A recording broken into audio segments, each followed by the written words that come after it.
오늘은 부르심에 관한 말씀을 드리도록 하겠습니다. 부르심과 기름 부음. 크리스찬의 삶이라는 것은 이번 내내 강조했겠지만 자기 뜻이 아니고 하나님의 부르심 따라 사는 것입니다. 그래서 우리 크리스찬의 삶을 부를 소자를 말해서 이 땅에 숨쉬고 살 때에는 소명으로 사는 거고, 그 다음에 생명 다할 때는 소천이죠. 주님께서 부르시는 거. 그래서 소명으로 살다가 소천하는 게 크리스찬의 삶이다. 이게 맞다고 생각을 합니다. 그러니까 부르심 말고 자기 뜻대로 내가 원하는 걸로 살다 보면 시간 지나는 거 보세요. 좀 연세 드신 분한테 한번 물어보세요. 다 헛수고입니다. 그리고 오히려 뻘짓한 거예요.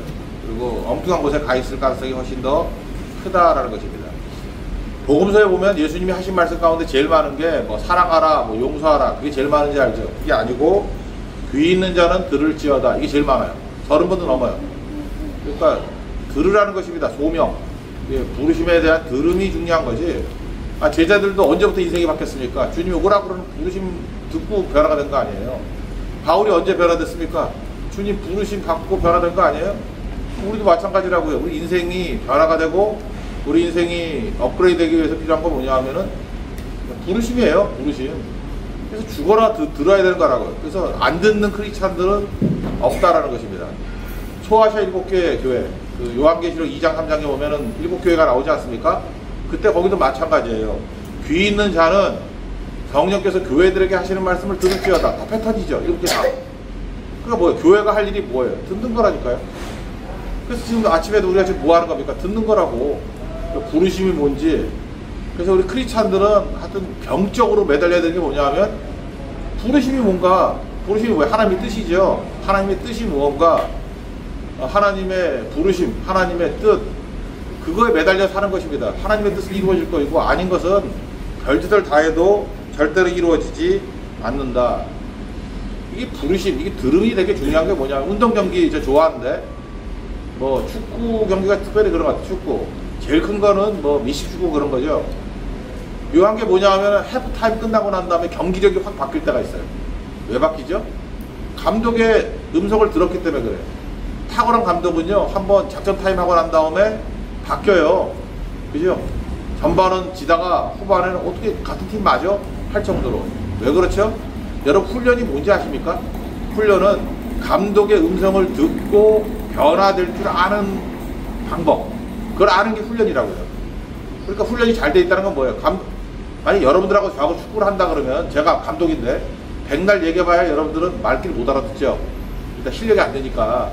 그러니까 실력이 뭐냐 하면 감독의 의도와 뜻을 알고 움직여줄 정도의 실력이 있어야 돼요. 그러면 경기력이 달라져 버리는 거죠. 그러니까 우리가 훈련받는다는 게 뭡니까? 감독 대신 예수님께서 하시는 말씀대로 우리 행동이 따를 수 있는가? 그러면 유능한 팀이 되는 거고, 그러지 않으면 아무것도 아닌 거죠. 그러니까 기본적으로 들어야 되고, 들음이 행동에 반영이 될 수 있을 정도의 움직임이 있어야 되는 거. 그게 교회고, 그게 성도다. 그걸 잊지 않았으면 좋겠습니다.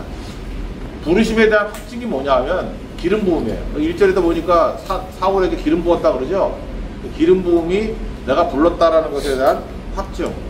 그래서 성경은 기름 부었다 하는 것과 부르심하고 거의 동의어로 써요. 하나님이 부르신 거에는 기름 부음이 있다. 그런 겁니다. 요한일서 2장 27절을 보면은 너희는 주께 받은 바 기름 부음이 너희 안에 거하나니 그랬거든요. 그러니까 여기 있는 사람들 전부 다 어노인팅이라는 말을 많이 쓰잖아요. 기름 부음이 있어요. 그게 바로 뭐냐면 하나님이 나를 부르실 때 부르실 때 기름 부어주신 거예요. 옛날에는 관유를 붓거든요, 진짜. 근데 지금은 성령이 오셔가지고 성령의 기름 부음으로 생각하는 거죠. 그래서 주님의 부르심이 있을 때는 반드시 성령의 기름 부음도 동시에 있다. 그럼 기름 부음의 목적이 뭐냐 하면은 거기 1절 하반절에 보니까 기업의 지도자를 삼았다라고 하지 않습니까? 이게 이제 사명의 내용인데, 부르심의 내용인데, 내 개인 비즈니스 뭐 그런 거 아닙니다. 여기서 기업이라는 건 유산이라는 뜻이에요. 헤리티지. 그러니까 유산은 내게 온 게 아니죠. 하나님께서 내게 주신 거. 그러니까 청직이라는 뜻이에요. 청직이. 지금도 보면은 어떤 사람이 잘 쓰임 받느냐 하면은 내 인생은 나의 것, 그래서 내가 생각한다, 내가 판단한다. 그거 아니고 우리 청직이거든요. 주님이 우리를 부르시고 우리에게 맡겨주신 거잖아요. 내게 아니라는 거예요. 내게 아닌 것들을 잘 감당하고 챙길 줄 아는 것, 그게 필요하다. 그걸 말해주고 있습니다. 그래서 이거 병행구절이 제가 사실은 뭐 시간만 많아 이거 좀 하려고 그랬었는데 에베소서 1장 17절, 18절, 19절 세 군데 나오거든요.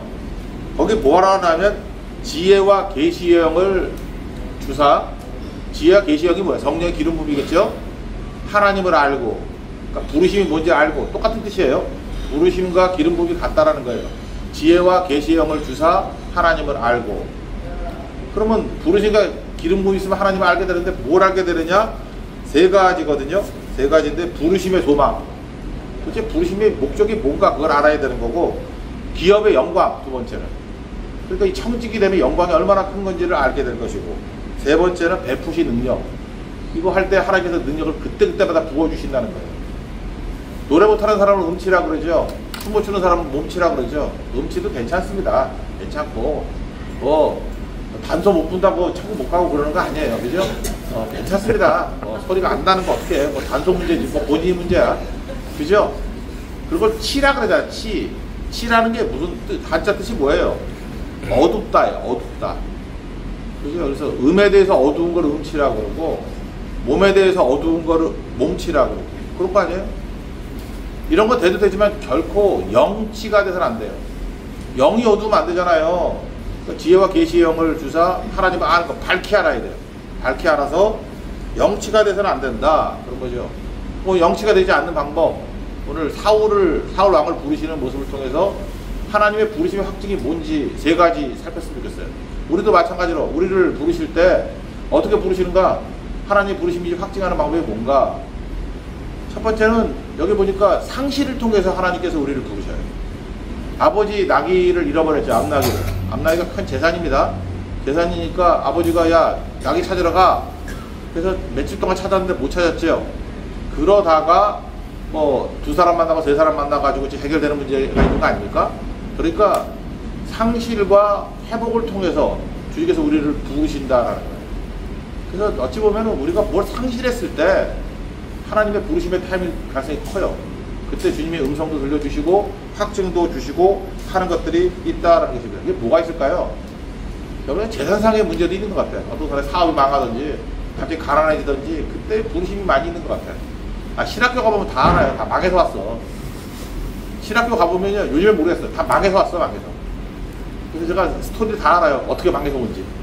망해서 왔는데 그럼 우리 그러잖아요. 야 망하면 신학교 가냐? 난 처음에 좀 반발심이 있었는데 아니 그게 부르심이더라니까. 그리고 또 금방 회복이 돼요. 회복이 되고 난 다음에 그걸 통해서 또 일하시더라고. 큰 병이 우리에게 계기가 될 수 있습니다. 나 자신이라든지 가족들의 병을 통해서 한번 이렇게 큰 계기를 만날 때도 있고, 하여튼 상실이에요. 상실된 걸 통해서 하나님께서 그를 부르시잖아요. 제가 이번 선교를 왔더니 제 차 탔던 분들 가운데 뭐 그런 분이 어제 그랬죠. 불면증이 있다고. 그래서 나 불면증이 뭔지 잘 모르니까 왜 불면증이냐 그랬더니 잘 때 몸에 힘을 주고 잔대. 글쎄 나 힘을 주고 자는 게 어려울 것 같은데 힘 주는 게 더 어렵지 않나? 그래서 막 몸이 경직돼 있다 그러고, 우리 돌팔이 의사인 뭐 이동강 전사는 여러 가지 이론을 하는데 다 잡소리 같이 들리지도 않고 그래요. 그래서 제가 불면증 그러니까 생각이 나는 사람이 있었는데, 그 이어령 교수 따님이죠. 그때 제가 만났을 때는 평신도였어. 이민아 목사. 제가 LA에서 그때 어떤 교회 집회를 갔을 때 저 식사를 대접해 줬어요. 그때 캘리포니아 검사였는데 저 식당 이름도 기억나네. 그 백악관이에요, 이름이. 화이트하우스라 해서 백악관이라 해서 식당인데 지금 있는지 모르겠어. 하여튼 되게 고급 식당이었는데 난 누군지도 몰랐죠. 근데 그때 뭐 진짜 말씀 많이 했어요, 저한테. 뭐 이런 얘기 저런 얘기 하는데 처음 얘기가 뭐였냐면 전 누군지 몰랐어요, 처음에. 근데 불면증 얘기부터 하더라고. 근데 그분이 제 기억에 이런 거였어요. 자기가 어렸을 때 아버지가 이여령 교수잖아요. 엄마가 이름 잘 모르겠는데 건대 교수예요.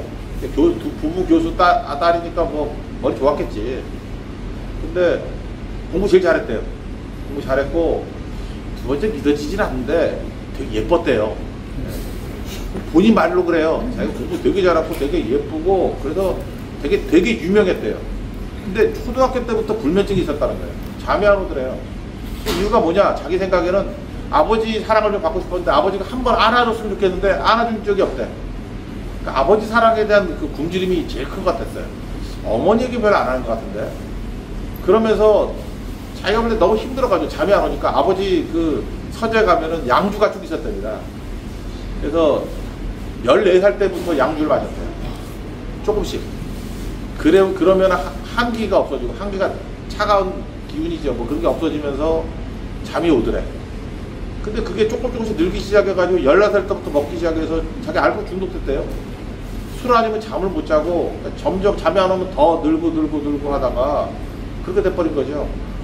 그러다가 뭐 캘리포니아에서 이제 로스쿨 다니고 또 합격해가지고 결혼했던 게 어떤 남자인지 아시죠? 어떤 분, 뭐 작가이자 정치인 만나가지고 결혼했죠. 5년 됐는데 그분 표현이 저한테 그랬어요. 아버지에 대한 외로움 때문에 남편을 만났는데 첫 마디가 그거예요. 5년 살았는데 아이들에 그러니까 우리가 볼 때는 훌륭한 분인데 아이래, 애래, 애. 그래서 어떻게 산지 모를 정도의 인생을 살았다. 그리고 5년 만에 이혼하고 그다음에 또 뭐 미국 사람과 결혼했죠.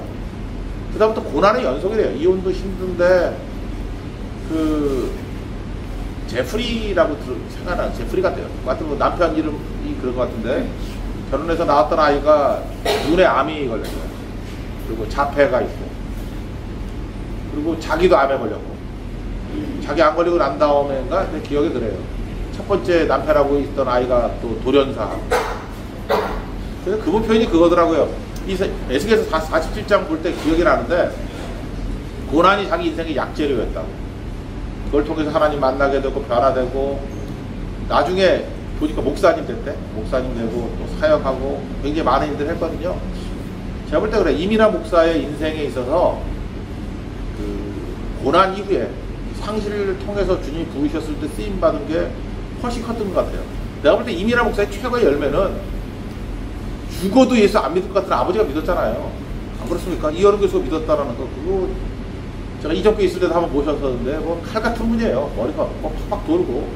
근데 변화가 되잖아요. 그 가지고 다 변화가 되고 굉장히 많은 사람이 죽게 돌아오고 생각보다도 이민아 교수의 이민아 목사의 역량이 작지는 않은 것 같아요. 부르심이 그런 거라고요. 그래서 우리 인생 가운데도 날 중심으로 생각하지 말고 하늘의 뜻을 놓고 생각하다 보면은 우리 인생 70년, 80년 아닙니까? 우리의 상실을 통해서 하나님의 부르심을 예민하게 받아줬으면 좋겠어요. 그리고 두 번째는 사람이거든요. 두 사람 만나죠. 그 다음 또 세 사람 만나죠. 뭐 웃기잖아. 뭐 떡덩이 3개, 뭐 또 세 뭉치, 뭐 포도 하나. 근데 보니까 또 2덩이 떡을 줘야 돼. 그러니까 이게 확률적으로 만드는 확률이 되게 힘들죠. 무슨 얘기입니까? 하나님의 인도하심이 딱 그런 거예요. 제가 보니까 여기 말레이시아 사역들은 그 모든 사역이라고 하는데 하나님이 사람을 붙여주십니다. 사람을. 여기 와서 또 이제 새로운 사역도 생각이 났는데 사람이에요, 사람. 사람을 통해서 하나님께서 길을 열어주시고 그런다. 근데 제가 보니까 하나님 주신 역량보다 작게 사는 사람의 특징이 뭐냐 하면은 이상하게 사람을 싫어해. 사람을 경계하고 사람을 두려워하고. 근데 그 뿌리에 마귀가 있는 것 같아요. 그냥 가만히 있으면 되게 인기 좋고 많은 사람 만날 것 같은데 별것도 아니야. 근데 왜 자꾸 혼자 있으려고 그래. 왜 그런지 모르겠어. 사람을 통해서 그런 거지. 욕심은 또 되게 많아. 하나님께서 내게 보화를 주시길 원한대요. 여러분 잊지 말아요. 보화만 파는 데는 보석상밖에 없어요. 황우르 목사 어머니 가게. 그러니까 보화만 파는 데는 보석상밖에 없다니까. 근데 그거 비싸잖아. 그것도 여러분 돈도 없잖아요. 그 보석을 어떻게 사 그걸. 밭을 사야 돼. 밭을. 밭에 감춘 보화잖아요. 그러니까 이동과 같은 밭, 그럼 이게 별거 아닌 것 같이 보이잖아. 근데 이 안에 보화가 별로 없어요. 없는데 있을 보이잖아, 혹시. 그러니까 우리 인생이 그래요. 하나님께서 우리에게 사람들 볼 때 어디서가 보여. 저 밭을 사라 그런다고. 그 사람 다 비웃지. 이 바보들아, 이 바쁠 때 그래 말레이시아 성결 가냐? 우리 밭을 사는 거거든요. 바로 그렇게 허드렛 사람들 만들려고 그러냐? 또 밭을 사는 거거든요. 우린 몰라요. 주님이 사라는 밭을 사는 거야. 밭을 샀더니 사람들은 다 비우는데 지나놓고 보니까 거기서 보화가 막 쏟아져 나오는 거라고요. 잊지 말라고 여러분들. 하나님 우리에게 보화를 주시는 방법은 보화를 다이렉트로 주실 때는 거의 없고 밭에 감추인 보화를 주십니다. 그럼 우리는 보화를 사는 게 아니라 뭘 사야 돼요? 밭을 사야 된다니까요. 그래서 내가 지금 하나님께서 이끄시는 어떤 밭을 사고 있는가 그거를 꼭 알았으면 좋겠어요. 그죠? 여기도 보세요. 지금 떡볶이 들고 간 사람 만나 아무 사람도 아니잖아요. 근데 그 사람들이 하나님이 보내신 사람들이라니까. 이 사람들이 있었기 때문에 나중에 선지자 만나고 다 변화가 돼버리잖아요. 그러니까 우리 인생에도 만남의 축복을 위해서 꼭 기도했으면 좋겠고, 마지막 세 번째는 뭐 성령이 임한 거죠. 성령이 임한 거. 이건 뭐또 설명 더 너무 긴가? 성령이 임하게 되니까 5절 6절에 나오죠. 뭐 여호와 영이 크게 임하게 됐고 예언하고 새 사람이 되더라. 이것도 여호와 삼마하고 뜻이 있는 것 같아요. 하나님의 산에 오르라 그러는데 거기 어디냐? 블레셋 영지예요. 보통 대적이 있는 곳이잖아요. 가기 힘들거든. 근데 똑같은 거예요. 그 보화를 발견하기 위해서 밭을 사듯이 어떤 때 내가 거길 왜 가지? 그럴 때를 가라고 만들 때가 있다. 그게 하나님의 산이에요. 거길 가면은 누가 있어요? 대적이 있다고. 근데 거기서 선지자가 나오고 거기서 부흥이 일어나게 되는 거예요. 사실 우리도 말레이시아 온 게 뭐 중에 하나님의 산에 보낸 거 아닙니까? 우리가 이 땅에 올 이유가 없잖아요. 여기에 여호와 삼마, 거기 계신 하나님이잖아요. The Lord is there. 삼마가 돼요. 여기 계신다고. 이 무슬림 국가에 여기에 우리가 와 있고 여기서 하나님이 역사하시는 거가 될지 누가 알았겠어요? 그죠? 그러니까 부르시면 그런 거라고요. 주님이 인도하시는 곳에 가라고요. 가서 항상 승리하는 하나님의 거룩한 종 되기를 바랍니다. 어떤 분 그 내용 보니까 카톡 프로필인데 약간 좋았던 것 같아요. 좋았던 것 같은데, 때론 길을 잃을지라도 사람을 잃지 말자 그래서 있더라고. 내가 볼 때 그 양반 내가 보니까 사람을 많이 잃었던 사람이야. 이제 깨우신 거죠. 연세가 좀 드신 분인데 정말 기회가 많았거든요. 근데 어디서 그런 소리 주워 들었는지 나를 감동시켰어. 근데 길도 잃으면 안 돼. 근데 그분은 그랬던 것 같아. 길은 잃어도 되지만 사람을 잃으면 안 된다. 정말 몇 번 좋은 사람이었는데 뭐 이득 없겠다고 내가 알기로는 한두 번쯤 좀 이렇게 배신하고 그랬던 분이에요. 되게 어려졌어요. 그러니까 길은 잃어버려도 일반적인 길이겠지. 내 인생의 길. 사람을 잃지 말자. 우리도 마찬가지입니다. 세상 길은 잃어버려도 사람 잃지 말고, 또 하나 사람보다 더 중요한 거예요. 하나님의 이름은 끝이에요. 그죠? 하나님 붙들고 하나님의 말씀으로 승리하는 저의 동들 되기를 바랍니다. 예, 기도하겠습니다.